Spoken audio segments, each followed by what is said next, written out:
Hello, Cyclop presents the Clancy Litigation Group in another of our seminars defending against false allegations of sexual abuse. Today we're going to talk about trial preparation and the use of technology. We want to talk to you today about how we prepare child molestation cases for trial. There's a method of combining technology in case preparation. The use of technology is inseparable from case preparation.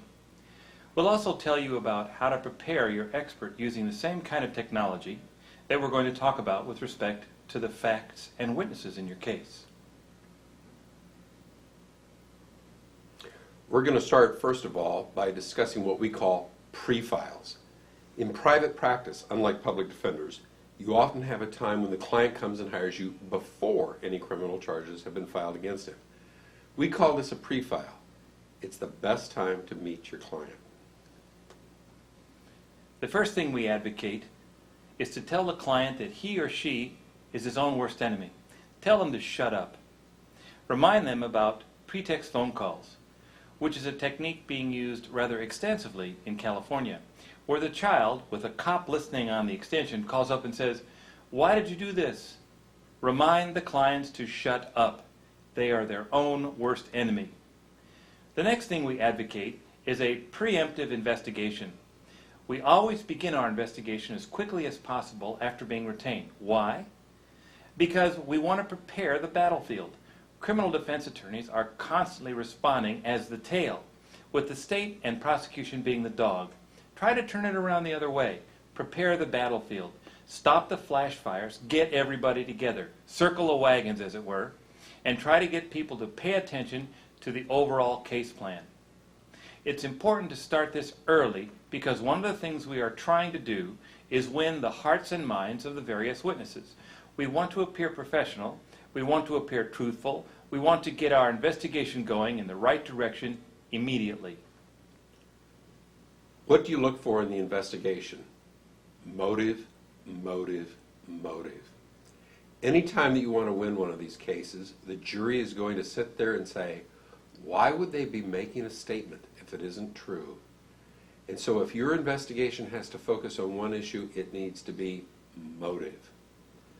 A secondary part of the investigation, especially with younger children, is sexual knowledge. A young child cannot describe intimate sexual acts. However, normally you will find out that they have learned it from their older brother, the kids at school, or even through multiple questioning by investigators. You know, the first investigator asked him if the penis was hard, and the child looked in a puzzled way. The second investigator the next day asks if it was hard, and the kid answers the question. Why? Because he learned about sexual knowledge from the earlier interview.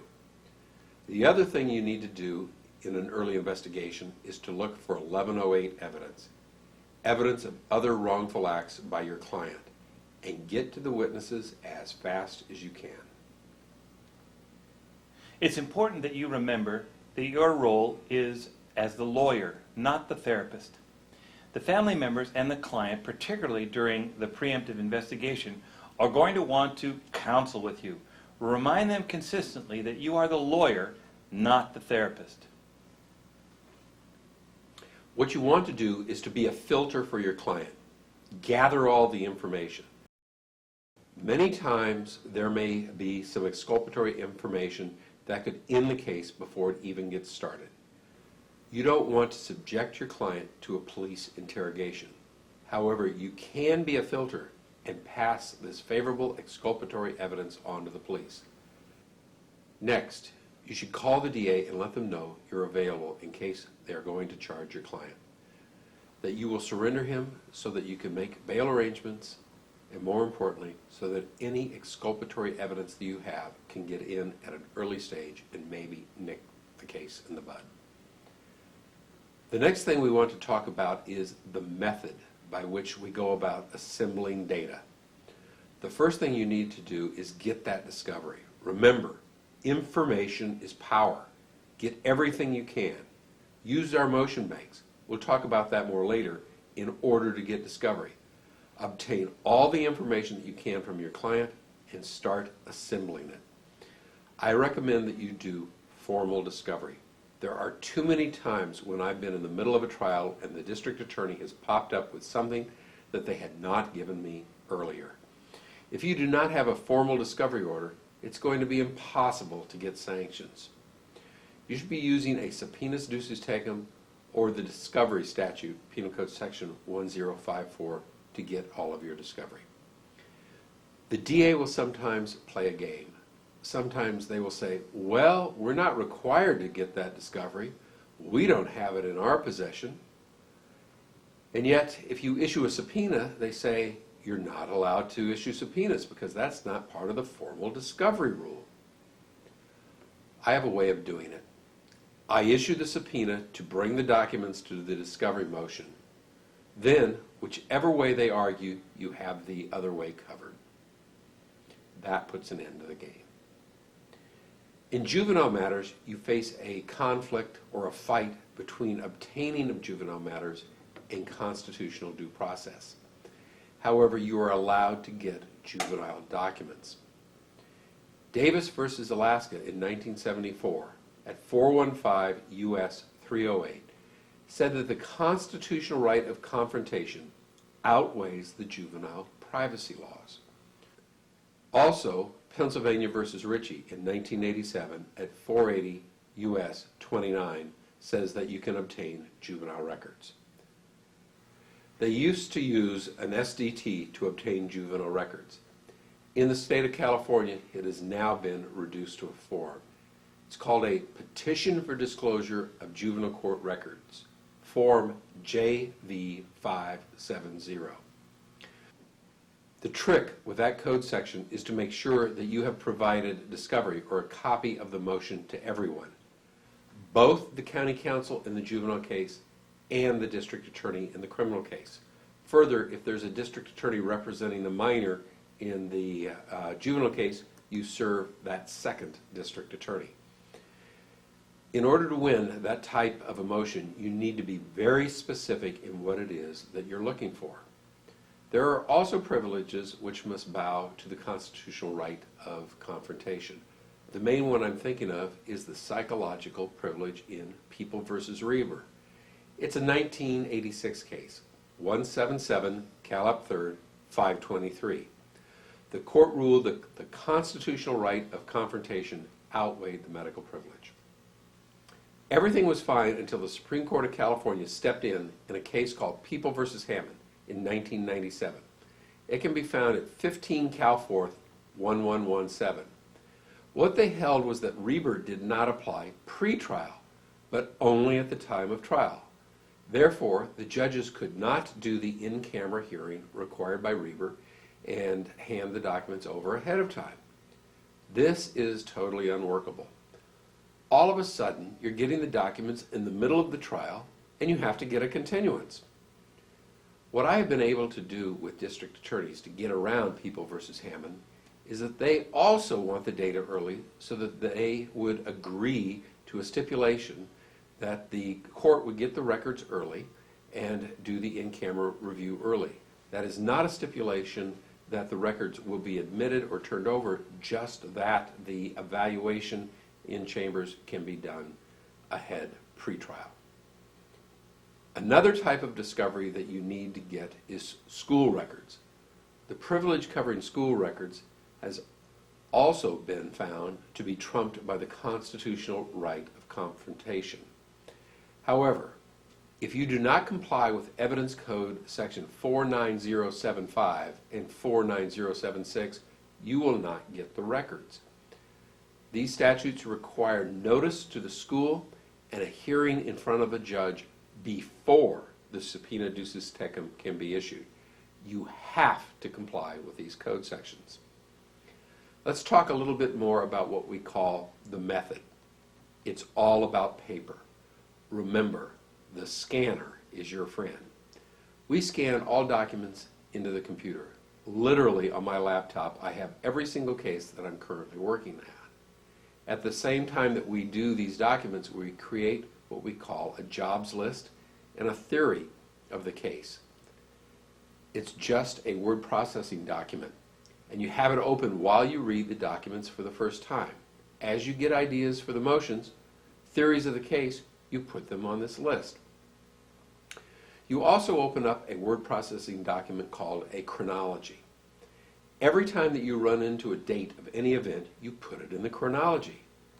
Many times cases are solved by figuring out the order in which events occurred. Next, you create a word processing document called a witness list. You might have 1,000 pages to read, and on page 300 there's a janitor and his address, and he is totally irrelevant, and you don't bother to write it down. Then 500 pages of reading later, you find out that he's a key witness, and you want his address.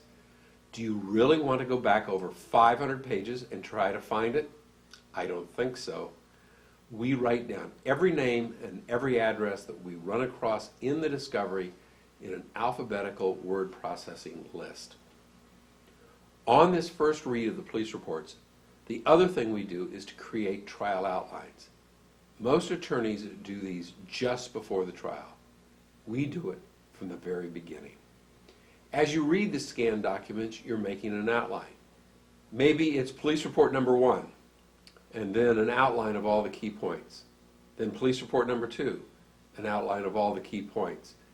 It's more time consuming at first, but in the long run, it definitely helps you save time.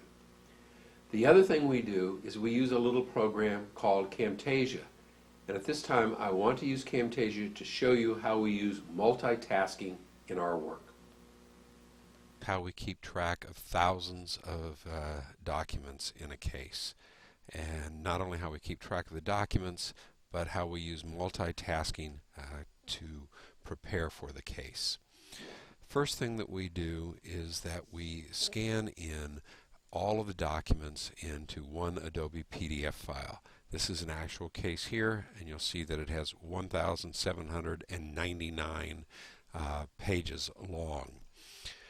This is the bulk, the backbone of our cases. In fact, we carry every single case that we have on our laptops because of this. We organize this through the use of different tools. You'll notice over here on the left we have all the different dissolution files, harassment files, juvenile files, witnesses. Under a witness, you have each place that they've ever made any statement, and you can click on it and you're immediately to that person's statement. For example, like that. Now, that gives you everything they've ever said at your fingertips. The other thing is that the PDF file has the ability to run a search where you can look for any words that are contained in 1,799 documents. It only takes a few seconds. It also has the ability to put notes if you have you're reading along and you see a legal issue or something that you want to be able to find later and want to comment about it. Maybe it's a Miranda issue. You can put a post-it note, an electronic post-it note. The difference, however, is that these are all organized and you can get a printout of all of them at the end. By going to the index of the notes, which is in the comments section. It's like these. You can click on it and you immediately go to the highlighted area. These are the post-it notes, all organized by order. You can also search through your post-it notes. What else can you do? Well, let's close the search feature and let's close looking at post-it notes. You can also highlight, and when you highlight, it again creates an annotation that goes into a list. You can get a printout of the list, or you can look at the list. One of the things when you have a book, I've seen people with a book and they've got like 100 post-its on it, and then they can't find anything. Well, here you would have a list of 100 post-its. You could scan down the list or search down it, get what you want, click on it, and you'll go immediately to that position in your 1,799 pages. Sometimes there are photographs, so you can't highlight a photograph, but you can put a box around it. And again, When you do something like that, you can attach a note to the box if you want. Maybe it's a Miranda issue. I'm just making this up as we go along. And you can mark it up that way. Again, these will appear on the comments section. There it is, the one I just did. So when you click on that, you immediately go to it. And you can sort by post-it notes, you can sort by dates, you can sort by whether it's boxes or underlines or highlights, all of those types of things. By doing this, you really keep control over a very large volume of material. Now, the next thing, by the way, we have high-speed scanners. High-speed scanners are really cheap now. You can get them for less than $1,000, and the secretary scans everything in. So we've talked about bookmarking, we've talked about highlighting, and we've talked about post-its and boxes. The next thing that we do, and this is where the multitasking comes in, is we have two programs going at the same time, or multiple programs. Here you can see that WordPerfect is going, and we have the Adobe Acrobat. By hitting the keys Alt-Tab, you can bring up the programs that are running, switch programs, and here is where we really keep track of information. We have 4 documents. This is an old case, so it only shows 3 of them, but we have a witness list. Now, think of it this way. You're going to read the police report. It's 1,700 pages long. At page 800, you run across the phone number of a person who you think is not important. What do? We immediately go from the document over to the witness list. We insert the name and the address right as we find it. Why? Because when you read another 500 pages and you find out that that witness really is important, the one you didn't think, you don't want to have to go back through 500 pages trying to find that address. The other things that we use this for is to communicate with the secretary. When we make a decision to subpoena the person, we put an S. If they're friendly, we put SM for subpoena by mail, and then we put no for those that we don't want. Some of our cases have 60 to 70 people in them. You might have 6 or 7 cases going at the time. You can't keep track of who 500 people are, so we put in the relationship, and then we put in why they're important.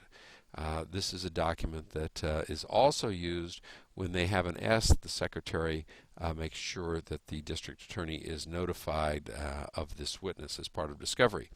If we have an investigation report, I would put in investigation report,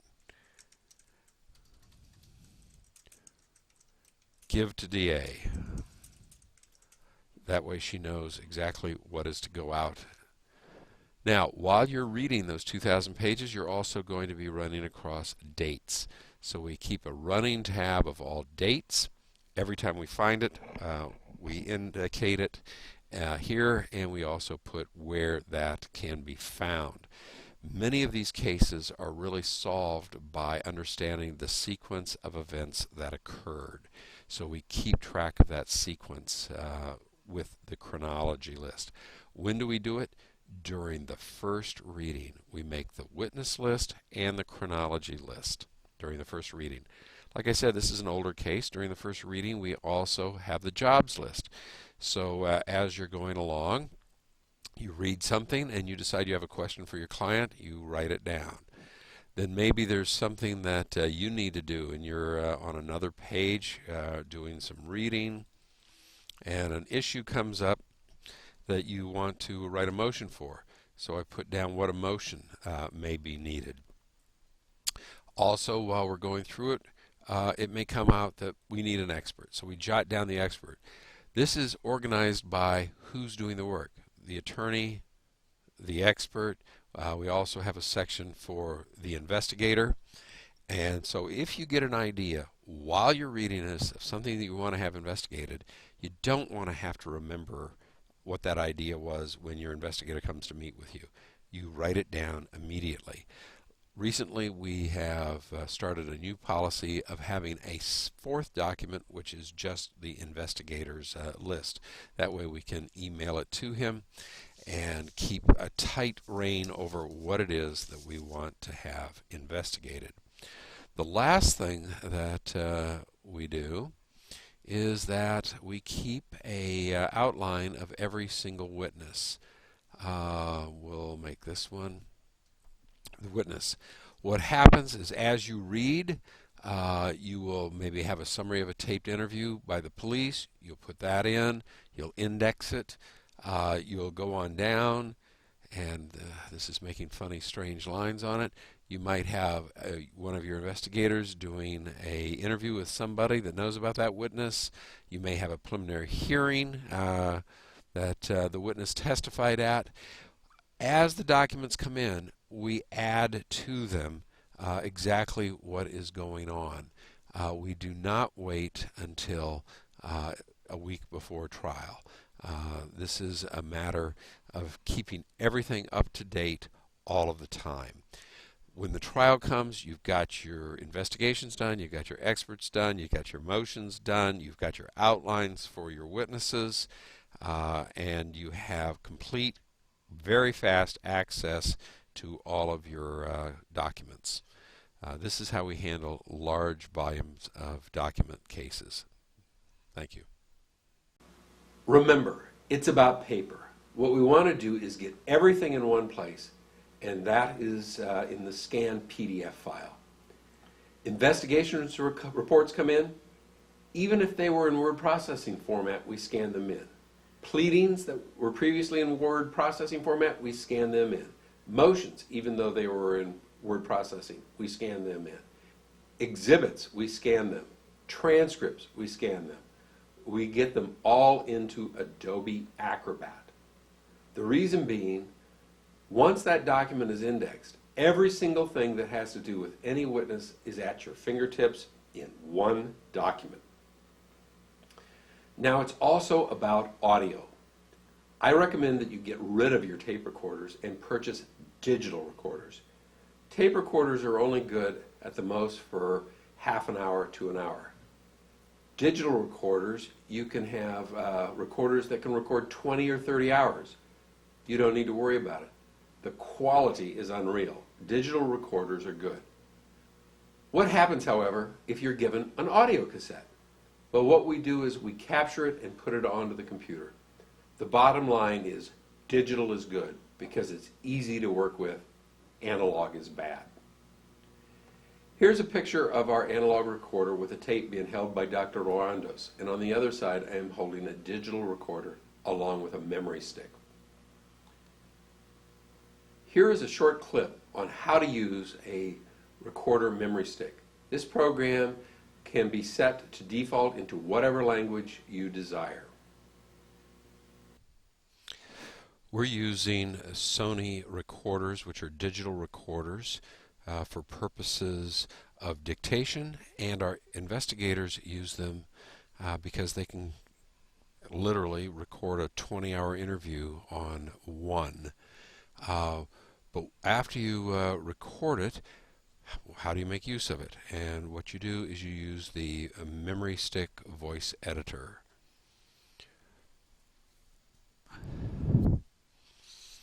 Okay, this is what it looks like. What you have is it automatically detects what drive it's on. Notice the little emblem of the memory stick. You can do several things here, the main one of which is you're moving it to your secretary's area, whatever that may be.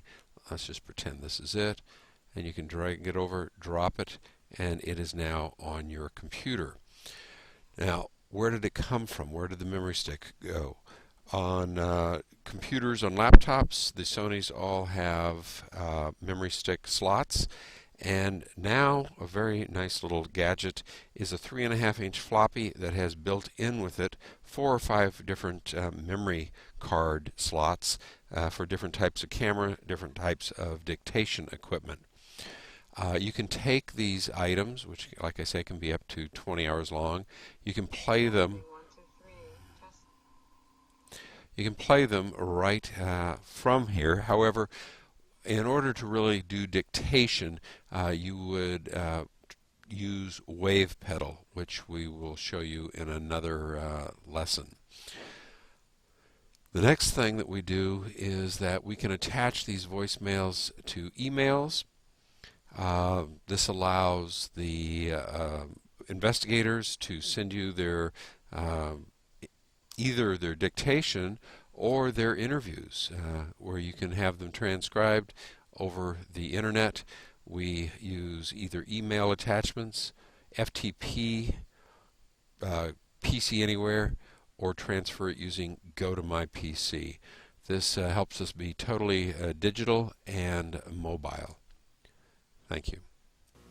The method is about video. Get yourself a digital camcorder. Don't get a Super 8. Don't get a VHS. Get a digital camcorder. The reason being, you can go from the camcorder directly into your computer. Once it's in your computer, you have total control over it. You can edit it. You can take out clips. You can insert the clips into closing argument. You can confront witnesses with clip after clip after clip of leading questions that they did during an interview, things of that nature. However, what if you were given an old VHS camcorder tape by the police? If you do, you then need to convert it, capture it, and put it on a computer. Turn it from analog into digital. Remember, digital is good, analog is bad. Here's a picture of Dr. Lorandos holding your classic VHS tape. And on the right-hand side is a mini camcorder, which I'm holding. Now, how do you convert it? You've heard me talking about that. Well, I spent a lot of time researching into this, and I found the best piece of equipment to do it. If you're given an analog tape, audio, or a videotape that's analog, you need what's called a Dazzle Hollywood DV bridge. You can buy them at CompUSA. There's a website from CompUSA. If you don't live near one, you can get on the web and order it. It costs about $250. Do not use video capture cards that fit into the computer. They look like old 1950 Chinese movies because the voice does not match up to the lip movement.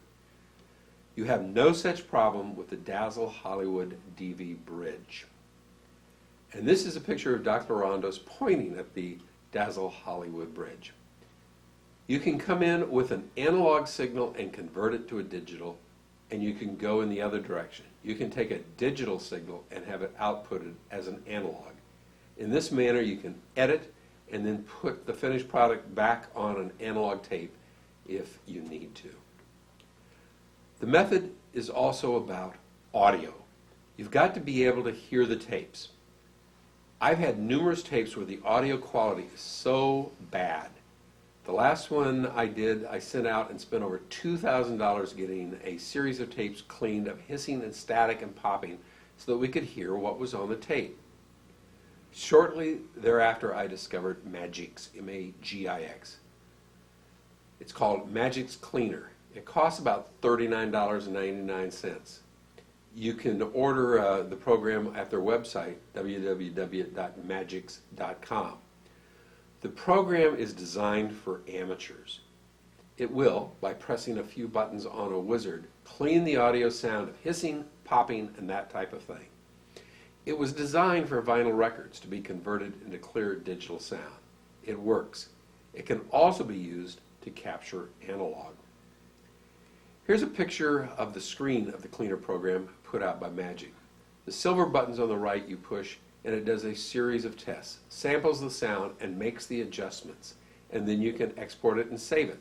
It's a very, very simple, intuitive program. Remember, the method is about video. It is also about audio. If you have a video, how do you clean it if it has bad sound? Well, you can export the audio sound and then put it through the Magix Cleaner program and put it right back on the video track. It sounds complicated, but it's actually very simple. Okay, you now have everything converted into digital, but you want to have transcripts. You have videos that you want to have transcribed. You have audio tapes that are on your computer that you want to have transcribed. Well, your secretary can't exactly stick the computer hard drive into her dictation machine. So what you have is what is called a wave pedal. It's sold by Sony, part number ICDWFT2. It's a dictation device. It costs $168.95. You can transcribe a video directly from your computer using this machine. It hooks directly into your computer's USB port and gives your secretary a foot pedal. Okay, we've now managed to put everything into digital format. The police have sent us VHS tapes. We've put them into digital format. They've sent us 8mm tapes. We've put it into digital format. They've sent us cassette audio tapes. We've put it into digital format. They've sent us standard audio tapes. We've put it into digital format. Plus, we already had in digital format anything that we recorded either on an audio recorder or on a digital camcorder. Now we're about ready to go to trial, and we need transcripts of these statements or transcripts of dictation, which has been done. Well, over here sits our old transcriber.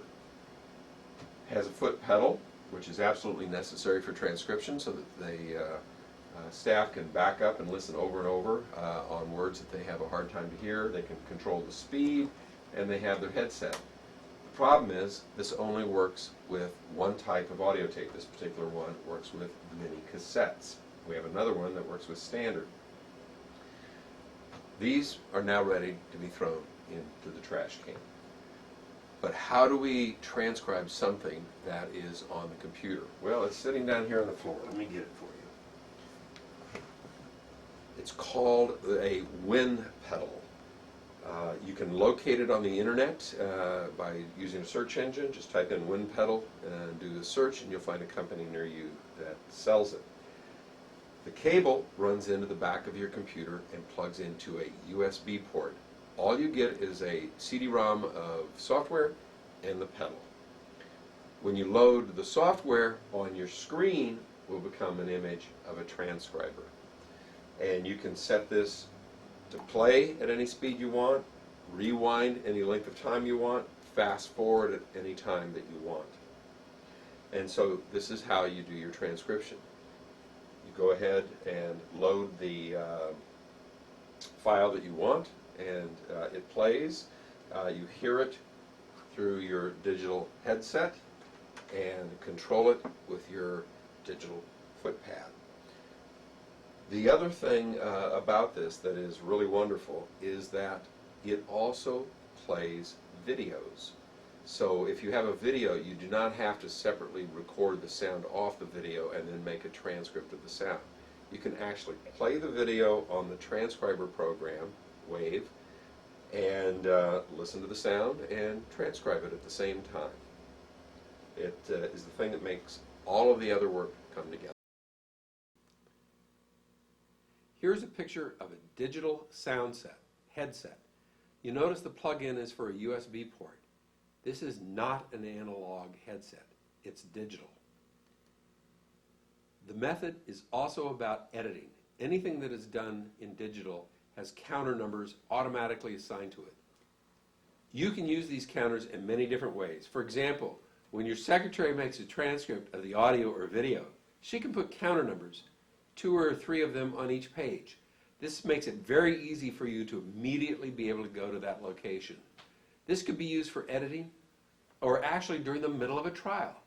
There is a certain portion that you want to play to the jury, you can go directly to it. What you want to do is cut up the video into clips having to do with specific issues. For example, leading questions or things like that. You do these ahead of time before you go to trial. You can then use these clips as building blocks for your closing argument. You can also use them during your cross-examination. How would you go about teaching your staff to edit this material? The best thing to do is to use Camtasia and give them an example of how they should edit. These are going to eventually be the building blocks of your closing argument, and therefore are very important. However, you want to spare attorney time that it takes to make these slides or clips. Therefore, you should use your staff for creating these.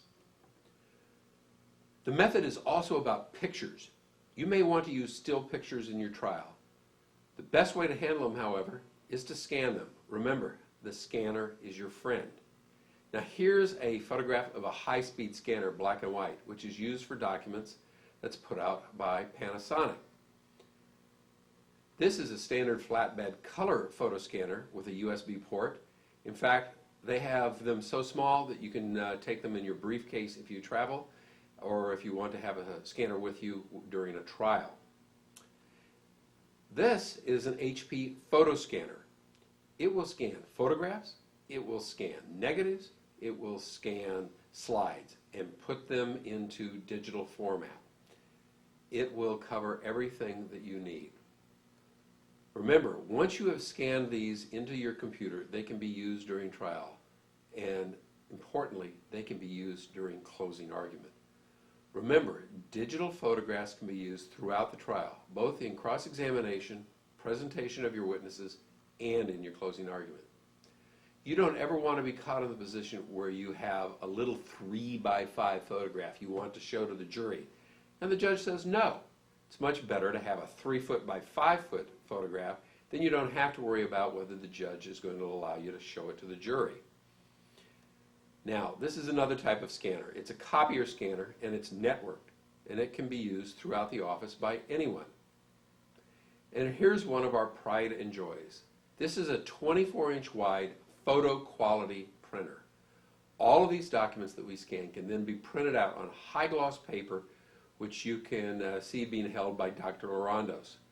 We can then put the photos on boards if you want to have displays for the jury. If you don't have the funding to have such a printer, Kinko's has one of these printers. This is a little smaller version. This is an HP photo printer. It will accept all types of memory chips. You can see that in the top right-hand corner with a little display, and you can print out your digital photos that were taken with your digital camera, but only if you want small ones. It cannot handle anything wider than 8.5 inches. What we usually do is we have a small photograph and then a large blow-up of the same photograph.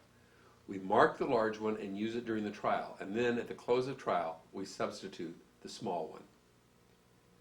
You need to train your staff in how to use the technology. When you're going to use technology to enhance your presentations at trial and preparation of trials, you need to teach your staff the technology. Don't teach them verbally. You can sit there and teach them how to load the ink cartridge on a large printer, and then a week later or a month later they will be asking you again how to do it. You can teach them how to map an external hard drive for capturing video on a weekday, and a week later they're asking you how to do it again. So what we have done is we have created a video library of every single thing that we do technology-wise, whether it's how to edit a video, how to clean an audio track, or whatever it is. And it's made up of 2 types of film, one of which we call, tongue-in-cheek, Men in Black. And what we do is we dress up and put on dark glasses and have a little fun doing it, and we go out through all the steps of using the technology and the skills that are necessary for it. Secondly, people need to know how it looks on their computer, and there is a program called Camtasia. What we do is we turn on the Camtasia, and it records exactly the keystrokes. That's on the screen and shows how to do it. For example, you can demonstrate how to edit a tape, how to cut the first part of it off, the last part, and save a little portion of it. These are then kept in a library, and the names are made self-evident. And when somebody needs to know how to perform a technology function, they do not have to come running to us. They just double-click on the little video and get a 30-second, 1-minute, or 2-minute lesson in how to do it. Here is how you get Camtasia. It is ordered from techsmith.com. It's relatively inexpensive, a couple of $100, and it's well worth it. It can also be used for another purpose. We have to many times demonstrate something that happened on the internet in a courtroom. And I haven't found a courtroom connected to the internet yet. So what we do is we go on the internet and film it on Camtasia. And then we play the film for the jury so that they can learn about the internet. This comes up many times in child pornography cases and internet sting cases. And now, Dr. Lorandos will talk to you about follow-up investigations. Remember we talked earlier about the preemptive investigation that we try to conduct particularly during pre-files. If we're going to go to trial, the investigation continues. It's about motive, motive, motive. Why would this happen? Why would the child have the kind of sexual knowledge that he or she does? What about all this prior bad acts evidence that's going to come in? What about the character evidence that we're going to want to deal with? We try to file as many motions as we can anticipate issues coming up in trial. We have collected numerous motions for all of us to use, and we've created a website to distribute these motions called CaliforniaMotions.com. We would like you to submit the motions that you use as well, that you think that would be of value to the rest of us. We'll put them up on the website for everyone to use. Here's a short tour of our motion website using Camtasia. The next thing I would like to show you is another website that we have developed to help you. It is called CaliforniaMotions.com. CaliforniaMotions.com. It has many motions that can be used in defending somebody who's been falsely accused of sexual molestation. You can obtain your password right here, and this is where you log in. Let me put a password in.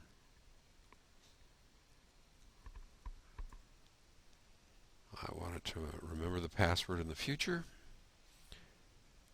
And this is what it looks like. Now, here is a drop-down list to sort by types of motions. You can see different admissibility motions. They're categorized to help you find them easily. Let's take a look at motions regarding defense experts. You'll note that it immediately popped to the top of that. And here's some examples. Admissibility of an expert witness on coerced confessions in a PDF file, that's Adobe, Word document, or WordPerfect, child suggestibility experts, parental alienation experts, that type of thing. The only difference between yours and mine is you won't get a delete button. I think that pretty much shows you how to use it. Feel free to come and raid our motion banks. Thank you. One of the most important things you're going to need to do in a trial that involves allegations of sex abuse is to use your job list to help you prepare your expert. Remember, the jobs list that Mr. Clancy talked about at the beginning of this hour is created as we go through the documents the first time. Don't forget, if you go to the expert asking for the answer, the expert is going to opine in a way that conflicts with your trial plan. You need to go to the expert with a sense of where your trial needs to go, and then ask the expert to supply you with ideas. Don't go to the expert asking for answers. Here's an example. In Auburn, California, we had a case where a client was charged with torture of his child, and he ran the day before trial. 4 years later, when he was caught, he came to us. The prior defense attorney had no theory of why a 1-month-old baby's leg was broken with a spiral fracture. We went out and did our own medical research. The child had been born through a breech birth, so we obtained the medical records. The police had already interviewed the doctor, and the doctor said that he could not have caused the break. However, when we got the medical reports, we found out that it was a breech birth, and the doctor had reached up inside of the mother, grabbed the legs, and twisted the child into position to pull the child out and extract the child. We then used this information, went and research was done on whether or not that procedure had caused prior breaks in other children. And lo and behold, we found 7 or 8 studies that talked about that exact procedure causing breaks 1/3 of the way down the femur.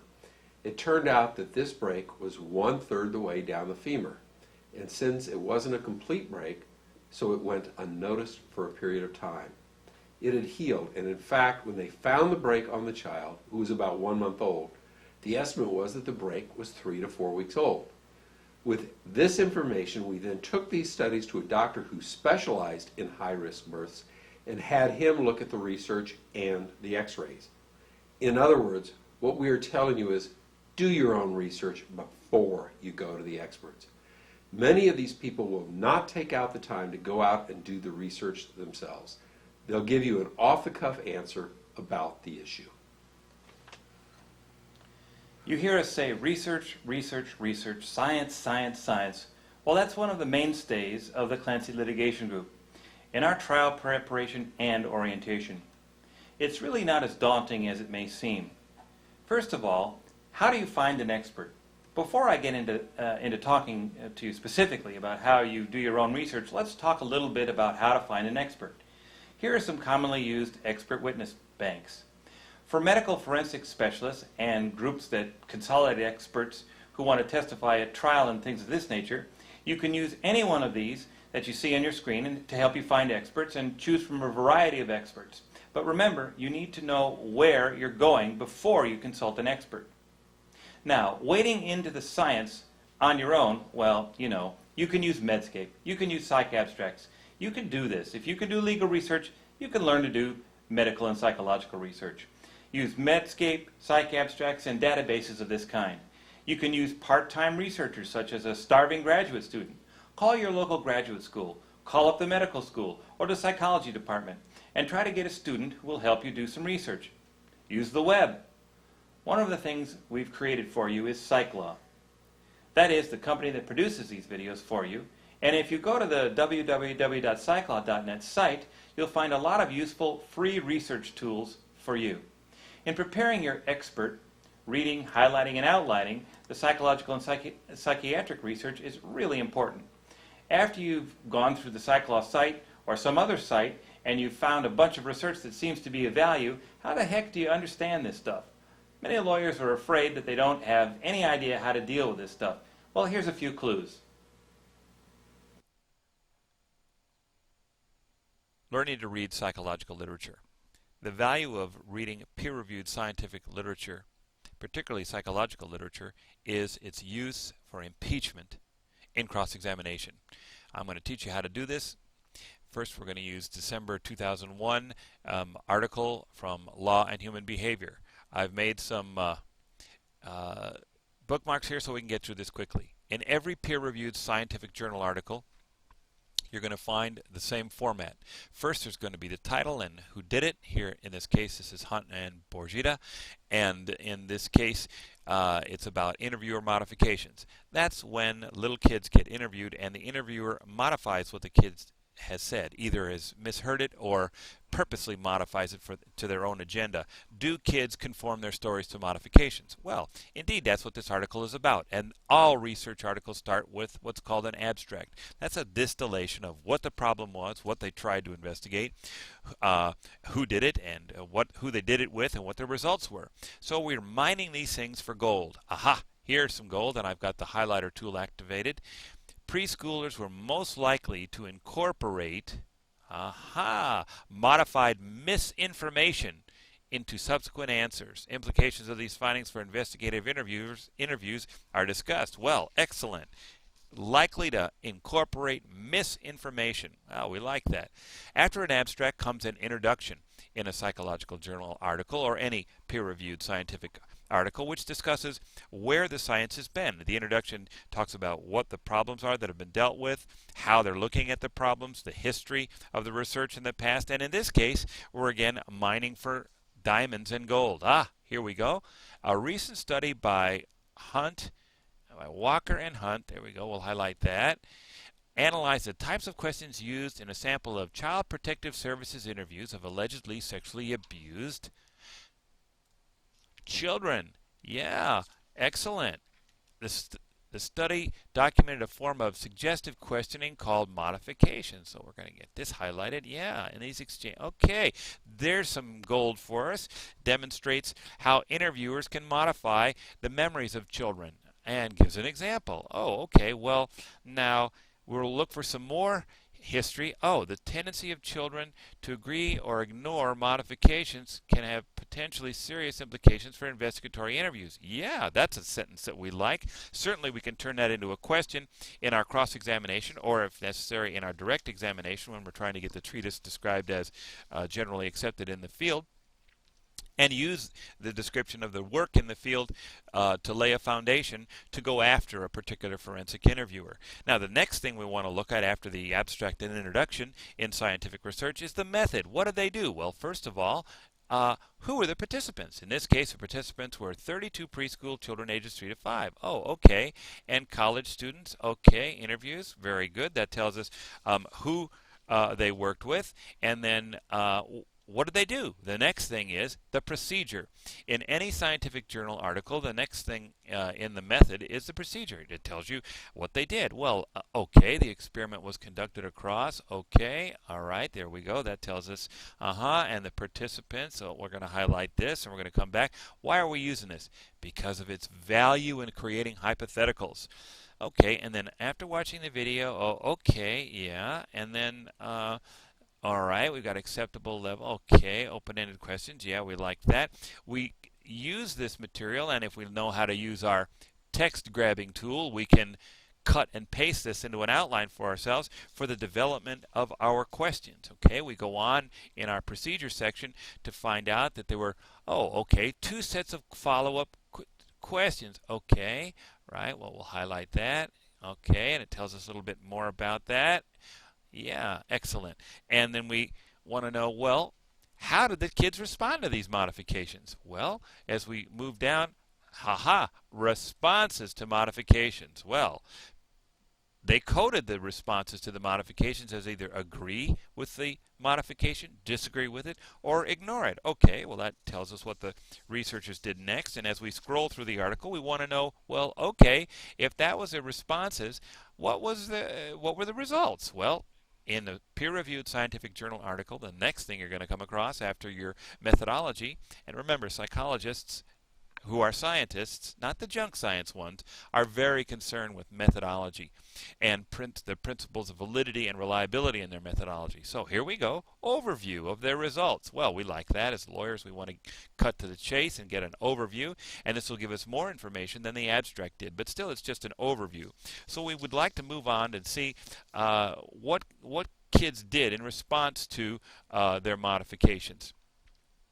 Statistics. Warning, warning. Well, but let's look at some of this and see. Maybe we can get a sentence that we can actually understand. Oh, okay. Only preschool children modified their responses. Okay, 22.5% of kids modified their responses. Okay, well, that's good. We could certainly use that in the development of our cross-examination, and that's why we're carefully going through our results section. Remember, psychologists that are scientists are keen on method and procedure, so we have to look closely at their procedure and their methodology. So let's see what okay, now let's move on and see what the next section is. Statistics. Warning, warning, statistics. Yes, Mabel, psychology is a science, and all of this gobbledygook certainly lends itself to demonstrating that. More of this stuff. What is all this stuff? Probabilities. Oh my goodness, look out. And so we look for discussion. Good, discussion. And here's a sentence that us as lawyers love, explaining the results. We love that. Okay, I look for what I call the bingo statement in scientific literature, and we've got one right here. This is wonderful. This is a great bingo statement to use in our cross-examination. The finding that witnesses rarely contradict interviewers' modifications, even when those modifications contain misinformation, is consistent with results of transcript analysis of investigatory interviews of alleged child abuse victims. And they cite who did those. Yeah, their findings are consistent with transcript analysis. Okay, well, let's see what else we've got in here. We'll find a few more little gems as we move through this thing, and we look at the kinds of, what was that down there? Let's see. Legal And interviewing implications. Well, that sounds like the basis of a good cross-examination question. And aha, here's another little piece of gold. Research has demonstrated that commonly used interviewing techniques can have serious deleterious effects on children's testimony. Well, yeah, that's important. And so we go, as we move through this, we find certainly in the beginning of many paragraphs, aha, here's another little piece of investigatory gold. The high frequency of modifications and low rate of disagreement with them may have serious negative implications for investigative interviews. Ha! Good stuff. Okay, well, where do we find these and other articles that support this position? Well, references. Here we go. And this is where we can send our secretary or our research assistant to get the material that they cited earlier in their article. That's how we read it. That's how we use it. You can do this. What about the medical research? How do you prepare with medical research? Sure, none of us are typically medical doctors, but you know, it's not hard to get what you need out of medical research. Here's an example with Camtasia on how to approach medical research in this difficult field. All right, now we're going to talk about how to read medical research. For this example, we're going to use McCann, Wells, Simon, and Voris's 1990 research published in the journal Pediatrics, and we're going to learn about their studies comparing non-abused girls to find out what is normal genital anatomy. The first thing we find in any good research article, and essentially any peer-reviewed article, is an abstract, and this gives us background information about who, what, why, how, when, etc. And we may glean a sentence or two, and we're using our highlighting tool, and oh, here we go. After screening and looking at them with a colposcope, okay, what they did, all right, it gives us a sense of the girls that they were looking at. 114 girls, okay, good. And this gives us a sense of who they were looking at. The next thing, of course, that we want to look at is the method. Any good psychological and any peer-reviewed psychological or scientific treatise is going to give us abstract discussion of what has happened in the past, the introduction, and then a method. And I've used some bookmarks here to get us through some of this. Here's our method section. Next, we want to go to our procedure. Well, procedure is particularly important because this tells us how and why they did what they did. And so we want to highlight that, and then we want to look for little nuggets of gold. The procedure, of course, will set the foundational requirements for use of the treatise as impeachment. And so we want to highlight this. Okay, how did they get these kids? All right, this is how they got the little kids that they wanted to examine. Okay. And then what did they do? Well, we go through this and we discover, oh, the examinations were performed by 3 faculty physicians from the Department of Pediatric Child Sexual Abuse Evaluation Team. Okay, that tells us what they did, who did it. They seem to know what they were doing. And then they tell us that they use the supine method and labial traction and knee chest position.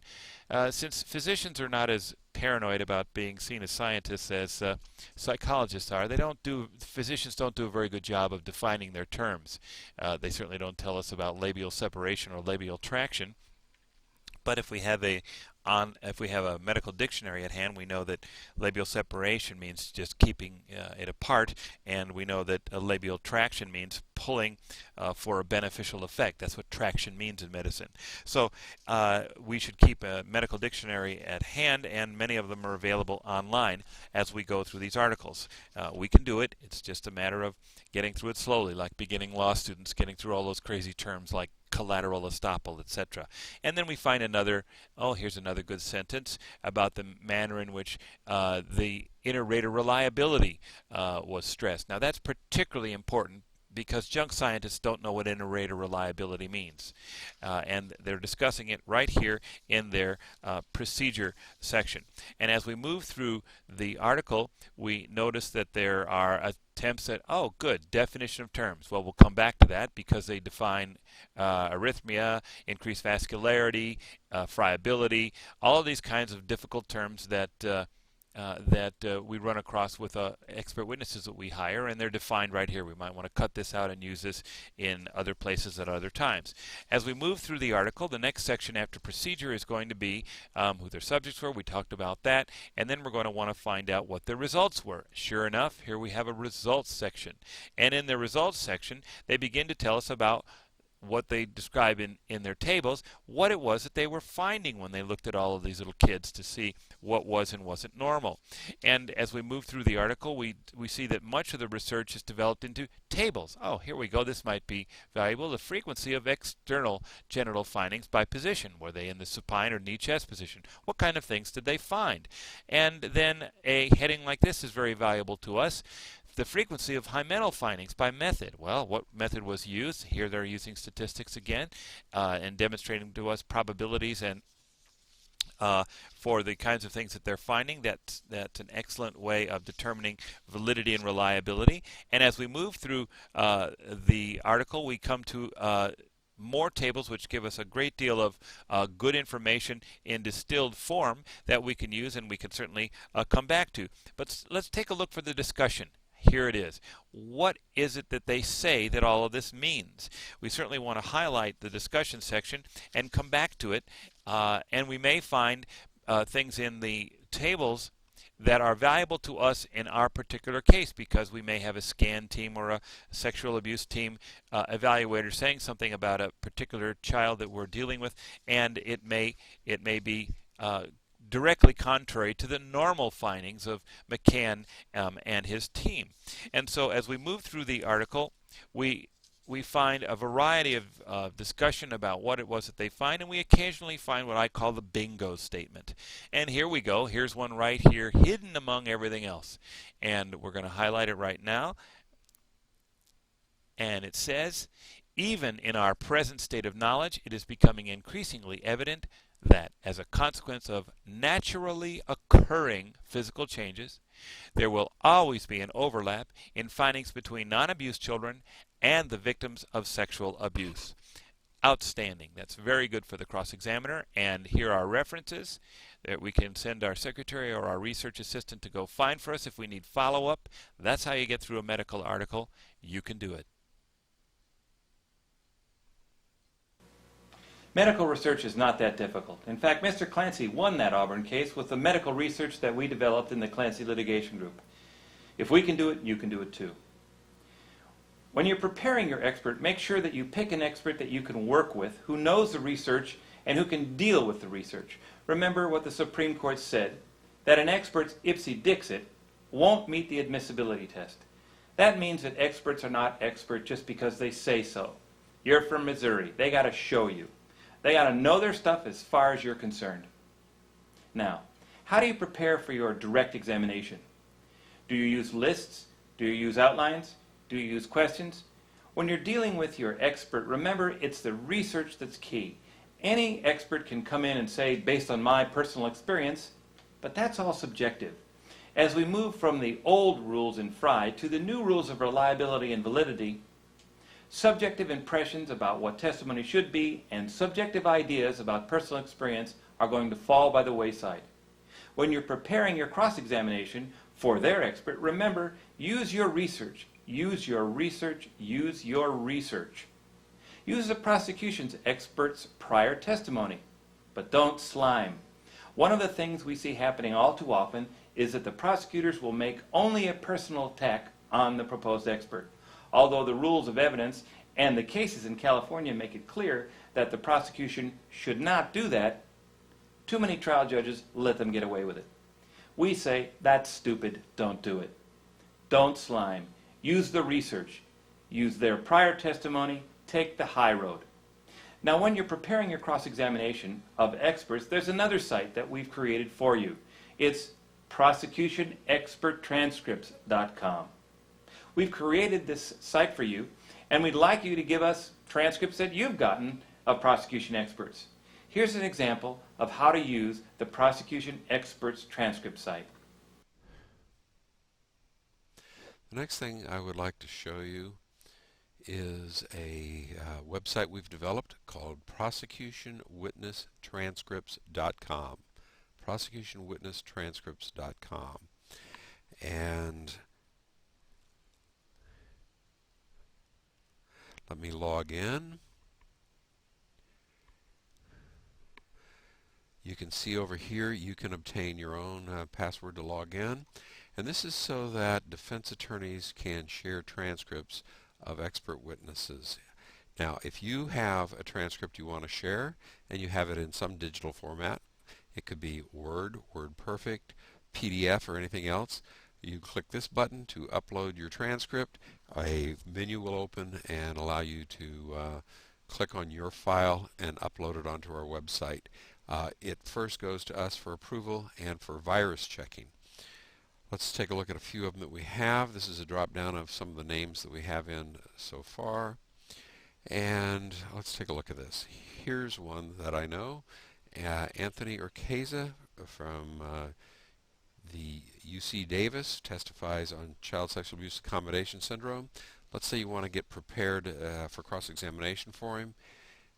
Here is a transcript that was done on a case, and all you need to do, if you want to save the transcript on your own computer, is hit save, give it a name, place it anywhere you want on your computer, and that's it.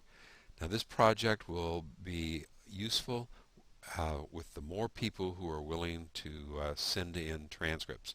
If you don't have a scanner and you don't have the transcript in some digital format, you can mail us the paper transcript and we'll be happy to put it up on the website, and you can retrieve it, or your friends can retrieve it as you like. Thanks. You've been preparing all along as each piece of information comes in. It's digitized and put into the system that we have developed. You are continuously updating the jobs list, you're continuously updating the witness list, you're continuously updating your chronologies and your outlines. Therefore, when it comes time for trial, you're pretty much prepared. The idea is you're really putting on a show. It reminds me of the movie Chicago. Remember? It's about a show, folks. It really is about a show. And here's where all that work pays off. You now have audio clips that have already been created as you review the tapes. You have video clips. You have digital photographs. You have charts. You have graphs. You have blow-ups. All of those things have been prepared as you were preparing the case, but not at the last minute. It's really about presenting a show. And once you have all of these key components, you can use them both during the presentation of the case and during the closing argument. We hope that this has been helpful to you. We started in technology a number of years ago, and certainly we don't expect anyone to start off and be at this level.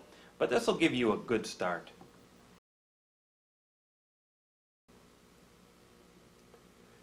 Don't be afraid of technology. It definitely increases your power in the courtroom. It helps you organize in your preparation, and your presentation becomes much more powerful. You need to develop a system of gathering, organizing, and presenting your case, and that's about presenting data in the most powerful method available. We hope that you like the idea of using technology. It will definitely increase the quality of your cases.